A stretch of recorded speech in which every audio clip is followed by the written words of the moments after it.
Cameroon হাইল্যান্ডের উদ্দেশ্যে রওনা দিবেন, তারা যদি তাফা হয়ে যান তাহলে আপনাদের চোখে পড়বে এমন সুন্দর একটি দৃষ্টিনন্দন ঝর্ণা। জায়গাটার নাম হচ্ছে তাফা, কিন্তু এই ঝর্ণাটার এরিয়ার নাম হচ্ছে তামানিকো রিম্বা লাতা ইস্কান্দার। দেখতে পাচ্ছেন আমি দাঁড়িয়ে আছি, জায়গাটার নাম হচ্ছে তামানিকো রিম্বা, একটা ঝর্ণা কিংবা ওয়াটারফল। এখান থেকে ক্যামেরুন হাইল্যান্ডের দূরত্ব মাত্র 37 কিলোমিটার। তো আসলে জায়গাটার সৌন্দর্য এত বেশি, আমি চলতি পথেই এখানে দাঁড়িয়েছিলাম।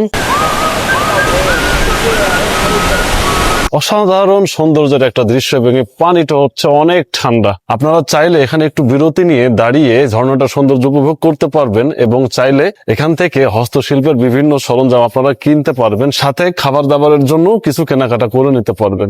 আপনারা চাইলে এখানে মাঝপথে দাঁড়িয়ে জায়গাটা এনজয় করতে পারেন, দেন এই জায়গা থেকে কিছু কেনাকাটা করেও সাথে করে নিয়ে যাইতে পারেন ইনশাল্লাহ।